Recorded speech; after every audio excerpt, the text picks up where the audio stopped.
Welcome to the video on how to create a list of works cited when you're conducting research.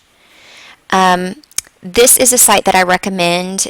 It is designed by Diana Hacker and Barbara Fisher from their book, as you see here, Research and Documentation in the Electronic Age. It's pretty up to date. And so if you design your list of works cited using this resource, you should get an accurate result, and we shouldn't have a whole lot of problems in your works cited page. Okay, so note that the URL up here is bcs.bedfordstmartins.com/resdoc, 5E, resdoc stands for Research and Documentation. Okay, so first question, what style are we going to be using? English is considered to be a part of the humanities, and you'll note that you see MLA, Modern Language Association, in the background, so that's the one we're going to select, and I would recommend going to this drop-down menu, Documenting Sources.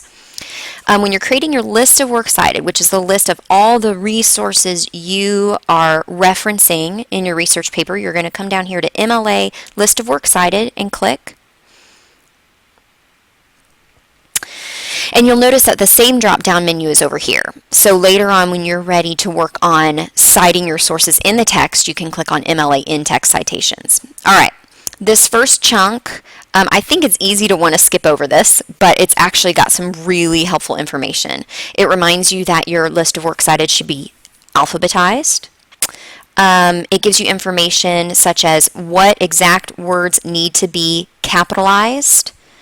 So it lets you know that some prepositions and articles and conjunctions do not need to be capitalized. Also, you'll see that they have a list of certain words in the publication information that should be abbreviated. And then this final paragraph here discusses medium. That's something that in these past few years they've decided to add. So you need to, at the end of your documentation for each source, you need to note whether it was in print format, a book that you can hold in your hands, whether it was on the web, radio, television, film, etc., even MP3 file, etc. Okay, so this drop-down menu is going to be the handiest item probably on this website. So I'm going to click on it, and as you can see, it gives me options for different types of sources. Let's say I am trying to create the documentation for a basic book. In my list of works cited, it's going to look like this, and it shows me the exact place where every bit of information goes. Author's last name, then first name, title of the book, city it was published in, the publishing company, the date, and finally the medium, which would be print if I have the book in my hands. It also discusses book with an author and editor, or just a basic editor. So when you're done, you can go back up to the directory menu and look through this entire list. You might take a work out of an anthology, which is a collection of literary pieces. A lot of you will be working with online sources. So you might use an entire website, or you might be using a short work from a website. Let's say you're researching polar bears and you use a National Geographic resource online that's just a page from their site about polar bears. You're not using the entire National Geographic website, just that page on polar bears.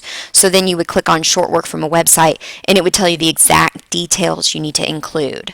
An author, or if there is no author, you just start with the title of that short work. Then you'll move on to the title of the whole website, which would probably be like National Geographic or something like that. You look for a sponsor of the website, and the sponsor of the website is typically found at the very top or the very bottom of the page. I know on the National Geographic website, sometimes their sponsor is listed as National Geographic Society, so you would look towards the bottom. Also towards the bottom is where they'll have the update. They may or may not put a date and a month, but they will definitely have a year that it was copyrighted, and most reliable up-to-date sources will have a 2012 copyright date. Medium web and date of access, which is the date that you looked up the information. Also, if you decide to use EBSCOhost, which is a resource we have here at school, they also have an article from a database as an online source that you can use right here, work from a database.